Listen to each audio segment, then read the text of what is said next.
내가 낫고자 하느냐. 여러분, 한양, 서울 도성을 둘러싸고 있는 성에 4대 문이 있죠. 동대문, 서대문, 남대문, 북대문이 있습니다. 동대문을 흥인지문이라고 그러죠. 서대문을 돈의문이라고 하고요. 남대문은 숭례문이라고 합니다. 북대문은 숙청문이라고 해요. 이렇게 도성에는 그 성문을 드나드는 당연히 문이 있죠. 마찬가지로 이스라엘 예루살렘 성도 그 성을 드나드는 문이 있는데 예루살렘 성에는 총 10개의 문이 있습니다. 그 10개의 문 가운데 가장 북쪽에 있는 문, 그 문의 이름을 양문이라고 그래요.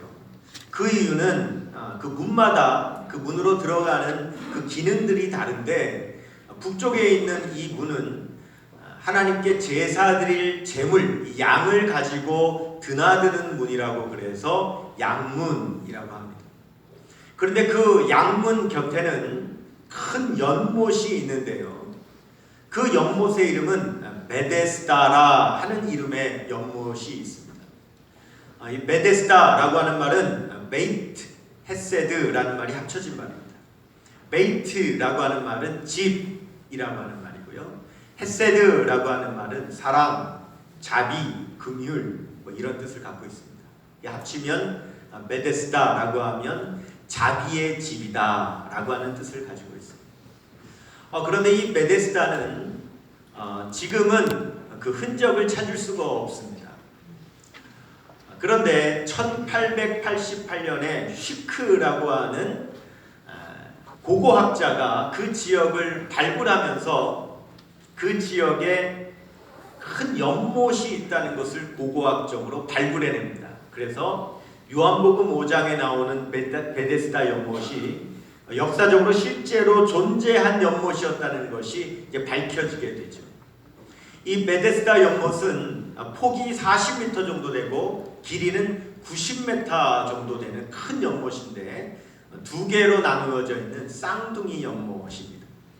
그런데 이 베데스다 연못은요, 소위 말하는 간헐천입니다. 간헐천이 뭐냐면 온천 같은 곳이라 바닥에서 이 가스가 올라옵니다. 이 가스가 올라오면 그 물이 간헐적으로 부글부글 이렇게 끓어오르는 바로 그런 온천이 바로 베데스다 연못입니다. 근데 이 베데스다 연못 주변에는 예수님 당시에 수많은 병자들이 그 베데스다 연못에 모여 있었는데 그 모여 있는 이유는 이 베데스다 연못은 병자들을 낫게 하는 효험이 있는 물이라고 하는 그런 소문이 퍼져 있었기 때문에, 그런 전설이 있었기 때문입니다. 전설에 의하면 이 베데스다 연못이 간헐천이니까 이 가스로 인하여서 물이 부글부글 끓어오를 때 물이 움직이게 되죠. 근데 그 당시 사람들은 이 물이 움직이는 것을 천사가 내려와서 그 물을 휘저었기 때문이라고 그렇게 이해를 했습니다. 그래서 천사가 그 물을 휘저을 때에 어떤 병에 걸린 사람이라 할지라도 그 물에 제일 먼저 들어가는 사람이 그 병에서부터 낫게 된다라고 하는 그런 속설, 전설이 있었기 때문에 수많은 사람들이 그 전설을 믿고 그 베데스다 연못 주변에 장사진을 이루고 있었던 것입니다. 이것이 여러분 오늘 본문 말씀 1절에서 5절까지의 내용이 됩니다. 우리 한번 읽어볼까요? 4절까지, 요한복음 1장 5절에서 4절까지, 요한복음 5장 1절에서 4절까지 같이 읽겠습니다. 그 후에 유대인의 명절이 되어 예수께서 예루살렘에 올라가시니라. 예루살렘에 있는 양문 곁에 히브리 말로 베데스다라 하는 못이 있는데 거기에 행각 5이 있고 그 안에 많은 병자, 맹인, 다리 저는 사람, 혈기 많은 사람들이 누워 물의 움직임을 기다리니 이는 천사가 가끔 못에 내려와 물을 움직이게 하는데 움직인 후에 먼저 들어가는 자는 어떤 병에 걸렸든지 낫게 됨이러라 그랬습니다. 우리 예수님께서 명절에 다시 예루살렘에 내려가셨어요. 그리고 예루살렘에 계시는 동안에 이 베데스다 연못을 우리 예수님께서 일부러 찾아가셨어요. 여기서 우리는 한 가지 좀 질문을 하고 넘어가야 되겠는데 이런 질문을 해야 될 것 같아요. 예수님께서 왜 거기를 가셨을까? 라고 하는 질문을 한번 해봐야 됩니다. 한번 따라 볼까요? 예수님께서 왜 거기를 가셨을까? 예수님께서 왜 거기를 가신 걸까요? 여러분, 이 질문이 아주 중요한 질문인데 그 이유는 우리는 보통 어디를 가게 되면 내가 필요해서 가는 거예요. 그런데 우리 예수님께서 필요해서 가시는 것이 아니라 반대로 거기에 있는 사람이 우리 예수님이 필요하기 때문에 우리 예수님께서 거기를 가시는 거예요. 요한복음 4장에 보면 예수님께서 사마리아 수가성에 들어가셨죠. 거기서 우물가 여인을 만나셨어요. 우리 예수님이 그 우물가 여인이 우리 예수님이 필요하기 때문에 우리 예수님에게 그 여인이 필요하기 때문에 예수님께서 가신 것이 아니라 그 여인에게 우리 예수님이 필요하기 때문에 우리 예수님이 그 여인을 찾아서 그리로 들어가셨죠. 물론 그 여인은 처음에 그 사실을 몰랐죠. 여러분, 예수님께서 하늘에 높은 보좌를 버리시고 낮고 낮은 이 땅에 오셨어요. 예수님께서 이 땅에 왜 오셨나요? 뭐가 필요해서 오셨나요? 예수님께서 이 땅에 뭐가 필요해서 오신 것이 아니에요. 반대로 이 땅에 있는 사람들이 우리 예수님이 필요하기 때문에 우리 예수님께서 내려오신 거예요. 사람들이 그 사실을 모르고 있을 뿐이죠. 요한복음 1장 9절에서 10절에 참비 곧 세상에 와서 각 사람에게 비추는 빛이 있었나니 그가 세상에 계셨으며 세상이 그로 말미암아 지은 바 되었으되 세상이 그를 알지 못하였고 그랬습니다. 예수님이 우리가 필요해서 오신 것이 아니라 우리가 예수님이 필요한 사람이기 때문에 예수님께서 우리에게 오셨는데 우리는 그 사실을 모른다는 거예요. 필 매큐라고 하는 분이 이런 성시를 썼습니다. 매일 스치는 사람들 내게 무엇을 원하나 공허한 그 눈빛은 무엇으로 채우나 모두 자기 고통과 두려움 가득 감춰진 울음소리 주님 들으시네. 그들은 모두 주가 필요해. 깨지고 상한 마음 주가 여시네. 그들은 모두 주가 필요해. 모두 알게 되리 사랑의 주님. 이런 시를 썼습니다. 우리는 모두 주님이 어떻다고요? 필요하다. 이 세상 모든 사람에게 가장 필요한 분이 예수님인데 그러나 대부분의 사람들이 모르고 살아가고 있다는 거죠. 그리고 여전히 이 베데스다 연못 같은 곳에서 도움 얻기만을 기다리고 있다는 거예요. 예수님께서 베데스다 연못에 가신 이유도 바로 그 베데스다 연못에 예수님이 필요한 사람들이 거기 계시기 때문에 예수님이 베데스다 연못에 가신 거예요. 여러분, 베데스다 연못가에 수많은 병자들이 있었다 그랬어요. 요한복음 5장 3절에 보니까 그 안에 많은 병자, 맹인, 다리 저는 사람, 혈기 많은 사람들이 누워 그랬어요. 여러분, 이 사람들의 공통점을 아시겠어요? 이 사람들의 공통점, 자기 스스로 살 수 없는 사람들, 누군가가 도와주지 않으면 살아갈 수 없는 사람들이 바로 거기에 있는 거예요. 다른 사람의 도움을 절실히 필요로 하는 사람들이 거기에 있어요. 여러분, 베데스다 연못은 이 세상을 닮았습니다. 언제 찾아올지도 모르는 요행수를 바라고들 기다리고 있는 거예요. 그리고 가장 먼저 차지하는 1등에게만 기회가 주어져요. 연못 가까운 곳에 자리 잡으려고 얼마나 치열하게 경쟁했을까요? 가난할수록, 도와줄 사람이 없을수록, 병이 깊을수록 연못에서 멀리 떨어져 자리를 잡을 수밖에 없었고 그들은 계속 누군가가 들어갔대, 누군가가 나았대 하는 그런 소리만을 들으면서 살아가고 있는 사람들인 거죠. 여러분, 그런 사람들 중에 한 사람이 있어요. 이 사람은 무려 38년 동안이나 병들어 있었고 그리고 그 베데스다 연못가에 누워있는 사람이었어요. 요한복음 5장 5절에서 6절, 거기 38해 된 병자가 있더라. 예수께서 그 누운 것을 보시고 병이 벌써 오랜 줄을 아시고 이르시되 내가 낫고자 하느냐, 이렇게 말씀하셨습니다. 여러분, 요한복음에는요, 예수님의 수많은 기적 가운데 7가지만 엄선해서 기록하고 있습니다. 그러므로 요한은 7가지의 예수님의 기적을 기록할 때 예수님의 기적이 보여주는 내용만을 보여주려고 하는 것이 아니라 7가지를 엄선하면서 그 표정마다 담겨져 있는 그 내면의 메시지를 우리에게 전하기 위해서 7가지를 특별히 골라서 기록을 하고 있는데, 앞서서 여러분, 우리가 지난 시간입니다, 예수님께서 왕의 신하의 아들을 살려주셨죠. 그 왕의 신하의 아들은 기사지경이었다 그랬습니다. 거의 죽게 된 아들이었습니다. 그러면 예수님께서는 지난 시간에 거의 죽게 된 아들을 살려주시는 치유의 하나님이신 것을 이미 보여주셨습니다. 그러면 요한은 이번에도 이어서 38년 된 병자를 고쳐주시는 말씀을 하고 있는데 7가지 기적을 엄선하면서 지난주에 이어서 이번 주에도 예수님께서는 치유하시는 하나님이라는 것을 다시 한번 얘기하려고, 말씀하려고 오늘 이 말씀을 또 엄선해서 기록하고 있는가?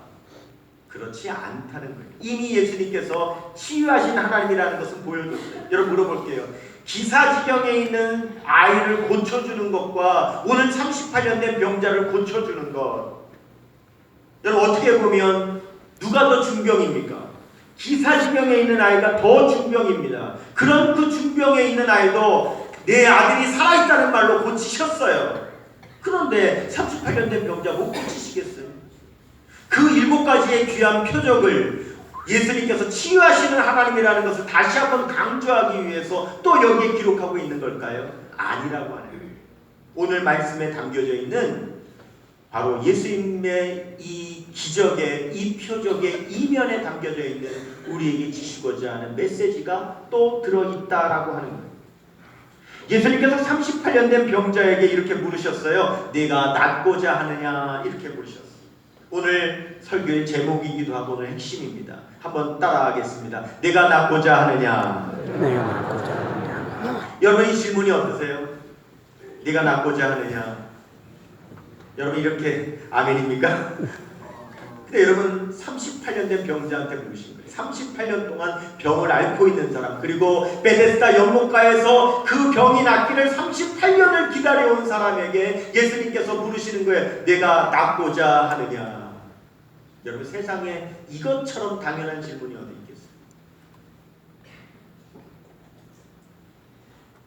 그런데 우리 예수님의 질문이 사실 이상하죠. 당연한 질문을 하시니까. 근데 여러분, 더 이상한 게 있습니다. 그 질문의 대답은 더 이상합니다. 질문도 이상하지만 대답은 더 이상해요. 그 질문에 이 병자가 이렇게 대답을 합니다. 요한복음 5장 7절, 병자가 대답하되 주여, 물이 움직일 때 나를 못에 넣어주는 사람이 없어 내가 가는 동안에 다른 사람이 먼저 내려가나이다. 그랬어요. 여러분, 저를 보십시오. 자, 38년 동안 병을 앓고 베데스다 연못가에서 낫기를 구하는 사람에게 예수님께서 질문하셨어요. 내가 낫기를 원하느냐? 당연한 질문을 하시는 거죠. 그러면 당연히 대답해야죠. 뭐라고요? 네, 낫고 싶습니다. 이렇게 대답해야죠. 그런데 이 대답하는 사람도 그렇게 대답하지 않고 뭐라고 대답한다고요? 주여, 물이 움직일 때 나를 못에 넣어주는 사람이 없어 내가 가는 동안에 다른 사람이 먼저 내려갑니다. 이런 대답을 한다고요. 저는 이 병자의 대답을 보면서 깨달았어요. 아, 그렇구나. 예수님께서 이 질문을 하신 이유가 여기에 있구나. 여러분, 예수님의 질문과 이 사람의 대답을 순서대로 보면 질문도 이상하고 대답도 이상하지만 역순으로 보면은요 이해가 됩니다. 무슨 말이에요? 예수님께서 네가 낫기를 원하느냐라고 했을 때, 아니 당연한 말을 뭐라고 하세요? 당연히 낫기를 원하지요 라고 대답할 것 같으면 우리 예수님께서 질문 아예 안 하셨을 거예요. 당연한 질문이니까. 근데 이 사람이 당연한 대답을 안 한다고요. 뭐라고요? 물이 동할 때 나를 넣어주는 사람이 없어서 다른 사람이 먼저 들어갑니다. 이렇게 대답할 사람이기 때문에 예수님께서 네가 낫기를 원하느냐 이렇게 질문하신 거예요. 무슨 말이냐? 여러분 영어에 이런 표현이 있어요. I did not mean it. 우리말로 하면 무슨 말이냐면 그런 말이 아니잖아. 그런 의미가 아니잖아. 이런 말입니다. 여러분 보세요. 오랜 시간 동안 취업 준비를 하고 계속 시험을 보는데 취업 원서를 내는데 계속 떨어지는 청년이 있다고 생각해요. 계속 떨어져요. 몇 년을 떨어졌느냐? 38년을 떨어졌어요. 그리고 여전히 취업을 하려고 하는 사람이 있다고 했거든요. 그에게 묻습니다. 뭐라고요? 내가 취직되기를 원하느냐? 예. 그런데 이렇게 대답하는 거죠. 아, 더러운 세상. 금수저들이 좋은 자리 다 차지하니 내가 들어갈 자리가 없나이다. 그때 우리 예수님께서 이렇게 대답하시는 거죠. I did not mean it. 그런 말이 아니잖아. 그런 의미가 아니잖아. 예수님께서 뭐라고 물으셨어요? 38년 된 병자에게. 네가 낫기를 원하느냐? 아유, 물이 동할 때 다른 사람이 먼저 들어가서 나 못 들어가요. 그런 말이 아니잖아. 너 낫기를 원하느냐고 물었잖아. 네가 취직하기를 원하느냐? 아이, 더러운 세상 금수저들이 다 좋은 자리 차지하느라고 내가 취직을 못해. 그런 말이 아니잖아. 네가 취직하기 원하느냐고 묻는 거잖아. 시장에서 장사가 잘 안 되는 상인이 있어요. 예수님께서 물으십니다. 내가 장사가 잘 되기를 원하느냐? 아, 더러운 세상. 대기업에서 대형마트를 만들어가지고 손님들 다 쓸어가느라 장사가 안 돼요. I did not mean it. 그런 질문이 아니잖아. 그런 말이 아니잖아. 네, 장사가 잘 되기를 원합니다. 예수님께서는 그런 대답을 듣고 싶어 하시는데 그렇게 대답하지 않기 때문에 그런 질문을 하셨다. 여러분, 우리는 오랜 시간 변화가 없으면 여전히 기대하고 있는 것 같지만 기대감 없이 살아가는 여러분 그런 질병에 걸려 있다는 거 아십니까? 다시 말씀드립니다. 오랜 시간 동안 해결이 안 되면, 오랜 시간 동안 이루어지지 않으면 여전히 나는 기대하고 있는 것 같지만 사실은 이미 그 기대감이 사라져버린 그런 질병이 있다. 이 질병은 이름하여 만성기대 상실증후군. 어제 제가 급하게 만든 병명이라 만성기대 상실증후군. 이 38년 된 병자는 정말 병이 나을 수 있기를 기대하는 것처럼 거기 베데스다 연못가에 있지만 그러나 38년이나 오랜 세월 동안 그 병이 낫지 않았기 때문에 그는 이미 만성기대 상실증후군에 걸려있는 사람. 사도 바울도 여러분 로마서에서 놀라운 말씀을 했다는 걸 아십니까? 로마서 7장 18절 말씀에 내 속 곧 내 육신에 선한 것이 거하지 아니하는 줄을 아노니, 한번 따라 합시다. 원함은 내게 있으나 선을 행하는 것은 없노라. 누가요? 사도 바울. 사도 바울이 뭐라고 한 줄 아세요? 원함은 내게 있으나 선을 행하는 것은 없노라. 나 죄에서 벗어나고 싶어요. 나 더 이상 똑같은 죄를 반복하며 짓고 싶지 않아요. 라고 하는 마음이 있는 것 같지만 오랫동안 그 죄에서 벗어나지 못하고 오랫동안 그 죄를 계속 반복해서 짓고 있는 그 사람의 속마음을 들여다보면 그 사람도 여전히 어떤 질병에 걸려있느냐? 만성기대 상실증후군에 걸려있어요. 사도 바울처럼 원함은 내게 있으나 선을 행하는 것은 없노라. 있는 것 같지만 사실 있는 것이 아니라는 거예요. 죄에서 벗어나고 싶어하는 것 같지만 사실은 이미 죄에서 벗어나려고 하는 그 기대감, 그 의욕 사실 없다는 거예요. 그냥 죄 짓고 살아요. 여러분, 제가 신학대학교 들어갔던 30년 전에 이미 그때 제가 신학대학 들어갈 때 무슨 소리를 듣고 들어갔느냐, 한국교회의 부흥이 멈췄다는 소리를 이미 그때 듣고 들어갔습니다. 그래서 그때 막 한참 흘러나왔던 찬송이 뭡니까? 이 땅의 황무함을 보소서 하면서 막 부흥의 찬송, 다시 부흥 일으켜야 된다고 부흥의 찬송이 올려나와요. 어게인 1907 해가지고 1907년 평양 대부흥운동이 다시 일어나야 된다고 하면서 막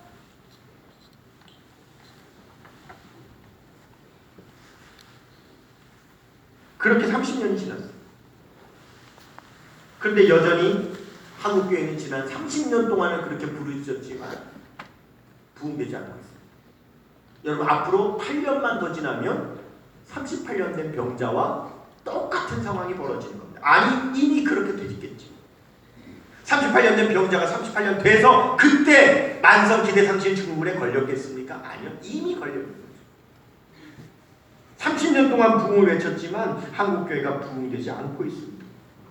어쩌면 38년 된 병자와 같이 낫기를 바라나 나을 기대를 상실한 그런 만성기대상실 증후군이 우리 한국교회에도 있는지 모릅니다.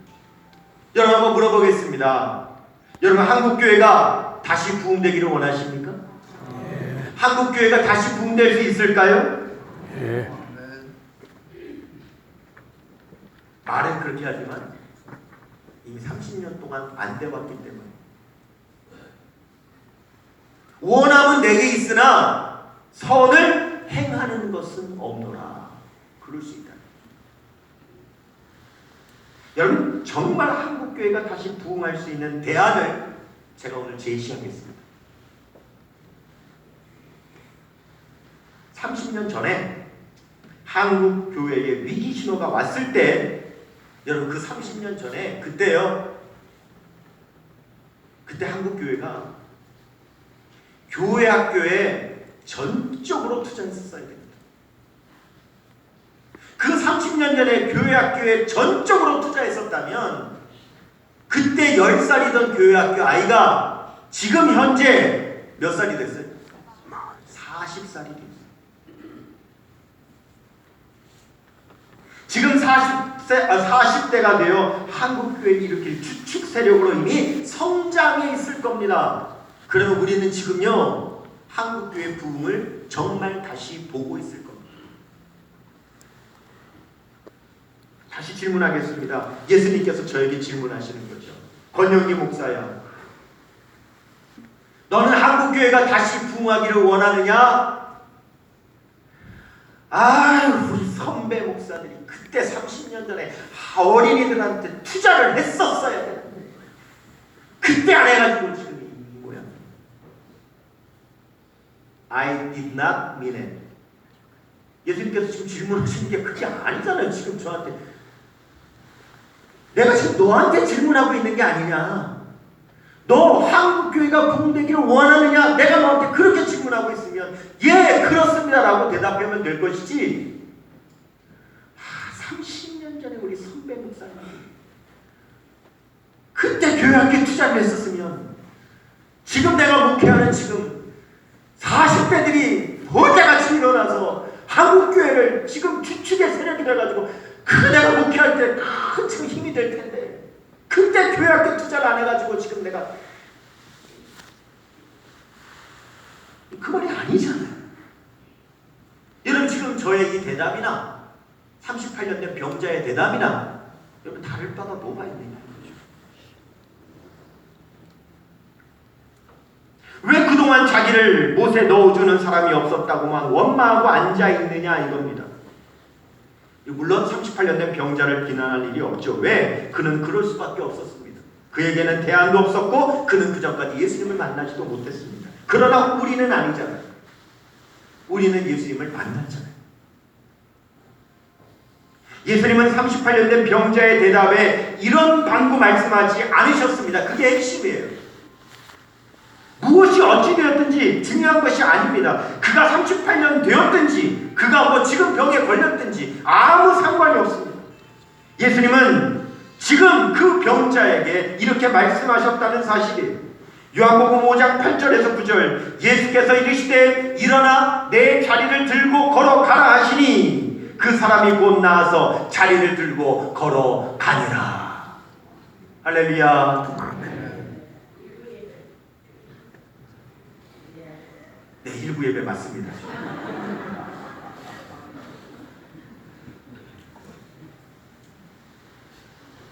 된 병자예요. 예수님이 지금 물으시는 거예요. 예수님이 지금 오셨잖아. 네가 낫기를 원하느냐? 네, 낫고 싶습니다. 일어나라, 내 자리를 들고 걸어가라. 주님의 말씀에 일어나서 자리 들고 가면 되는 겁니다. 지난 38년 동안 어땠든, 지난 38년 동안 들어가고 싶었는데 나보다 잘난 사람, 나보다 돈 많은 사람, 나보다 덜 아픈 사람이 먼저 들어가서 내가 38년 동안 기회를 놓쳤습니다. 억울합니다. 짜증납니다. 분합니다. 그게 지금 무슨 소용이 있습니까? 예수님이 오셨고, 오신 예수님이 지금 말씀하셨고, 예수님의 말씀에 일어나 걸어가면 되는 겁니다.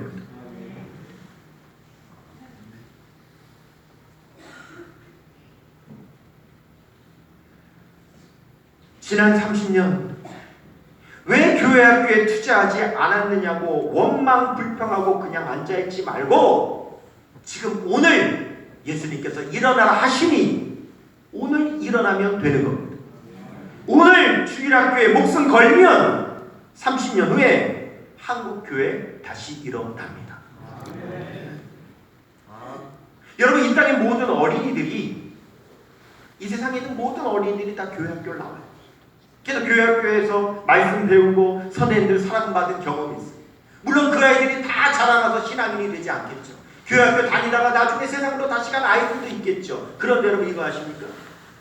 어린 시절 교회를 다니다가 다시 세상으로 나간 아이들은요, 그들이 장년이 되어서 세상에 있으면서 교회에 대한 어떤 나쁜 뉴스를 듣는다 할지라도 그들이 오해하지 않습니다. 왜? 그래서 내가 교회를 다녀봤기 때문에, 교회가 어떤 것인지 알기 때문에 그렇게 생각하지 않아요. 근데 문제는 교회를 다녀보지 않은 아이들이 어른이 돼가지고 어쩌다가 나오는 교회에 대한 잘못된 뉴스 하나를 들어보면 원래 교회는 저런 곳인가 보다 하고 그들이 믿어버리게 된다는 거예요. 여러분, 40대 이후에 교회를 출석하게 된 사람들을 상대로 설문조사를 했습니다. 근데 그 중에 여러분 90% 이상이 교회 학교를 나와본 경험이 있는 아이라고 하는 결과가 있습니다. 옛날에는요 그랬죠. 여러분, 옛날에는 다 이렇게 부활절, 성탄절에 교회 한번 안 나가본 사람이 어디 있어? 여름 성경학교 한번 안 나가본 사람이 어디 있어? 이렇게 얘기를 합니다. 여러분, 지금의 문제는 뭔지 아십니까? 지금은 부활절이라고 교회 안 나옵니다. 성탄절이라고 안 나옵니다. 여름 성경학교라고 안 나옵니다. 자라면서 교회를 한 번도 나와보지 않은, 교회가 어떤 곳인지를 아예 그런 개념이 없는 아이들이 대부분입니다. 그러니 그런 아이들이 자라서 성장하여서 교회에 대한 뉴스 하나만 들으면 그걸 가지고 교회가 그런 곳으로 평가하게 됩니다. 소위 말해서 예방주사를 맞아보지를 않았다는 거예요. 하나님께서 한국교회여 일어나라고 말씀하시면 우리는 여러분 교회 학교를 가장 먼저 일으켜 세워야 됩니다. 우리 포항성결교회가 진짜 선교하는 교회라고 자랑하려면 여러분 교회 학교 선교해야 합니다. 왜요? 30년 후에 누구 선교사 보낼 건데? 30년 후에는 선교사를 어떻게 보낼 건데? 지금의 교회 학교 세워야 그들이 자라서 주의 종도 되고 선교사도 되고 여러분 믿음의 주역이 되는 겁니다. 이사야 선지자는 바벨론 포로로 사로잡혀가서 80년 동안이나 오랜 세월 절망과 포기에 사로잡힌 이스라엘 백성들 향하여 이렇게 예언했습니다. 이사야 58장 12절에 내게서 날 자들이 오래 황폐된 곳들을 다시 세울 것이니 너는 역대에 파괴된 기초를 쌓으리니 너를 일컬어 무너진 데를 보수하는 자라 할 것이며 길을 수축하여 거할 것이 되게 하는 자라 하리라 그랬습니다. 여러분, 오늘 말씀은 예수님의 치유를 두 번 강조하시기 위해서 하시는 말씀이 아닙니다. 만성기대 상실 증후군에 빠져서 남탓만 하고 있었던 38년 된 병자에게 그 육신의 질병뿐만 아니라 그 영혼의 질병까지도 치유하시는 예수님이라고 하는 것을 보여주시기 위해서 오늘 우리에게 말씀하고 계시는 겁니다. 제가 지난 월화수 우리 교단에 담임 목사 세미나가 있어서 제가 강사로 서울을 다녀오게 됐어요. 제가 3일 동안 모두 강의를 하는 것은 아니었고 주제에 준 얘기예요. 그래서 제가 너무 그 얘기가 마음에 와닿아가지고 돌아온 다음에 제가 그 목사님한테 전화를 걸어서 목사님 그때 해준 얘기 목사님 그대로 타이핑 쳐가지고 나한테 좀 보내주세요. 제가 그걸 그대로 받아왔어요. 읽어드릴게요. 그분이 저한테 해준 얘기 제가 그걸 그대로 들은 걸로 옮길 수가 없어서 제가 다시 요청해서 목사님 그 해주셨던 얘기 그대로 타이핑 쳐가지고 저한테 좀 다시 보내주세요. 이런 얘기입니다. 그대로 이거 용산에 가려고 서울의 용산이요. 1호선 지하철을 탔어요. 왠지 분위기가 심상치 않더군요. 아저씨가 헛기침을 몇 번 하더니 손잡이를 양손에 쥐고 가방을 내려놓고는 이야기를 시작했어요. 자, 여러분 안녕하십니까? 제가 이렇게 여러분에게 나선 이유는 가시는 걸음에 좋은 물건 하나 소개해드리고자 이렇게 셨습니다. 물건 보여드리겠습니다. 자, 플라스틱 머리에 솔 달려 있습니다. 이게 무엇일까요? 칫솔입니다. 이걸 뭐 하려고 가지고 나왔을까요? 팔려고 나왔습니다. 한 개에 200원씩 5개 묶어 있습니다. 얼마일까요? 1,000원입니다. 뒷면 돌려 보겠습니다. 영어 써 있습니다. Made in Korea. 이게 무슨 뜻일까요? 수출했다는 겁니다. 수출이 잘 됐을까요? 망했습니다. 자, 그럼 여러분에게 한 개씩 돌려 보겠습니다. 그리고 아저씨는 칫솔을 사람들에게 돌리더군요. 그런데 칫솔을 다 돌리고 나서 아저씨는 다시 말을 했어요. 자, 여러분 여기서 제가 몇 개나 팔 수 있을까요? 여러분도 궁금하시죠? 저도 궁금합니다. 잠시 후 알려드리겠습니다. 그리고는 나눠줬던 칫솔을 다시 회수하기 시작했습니다.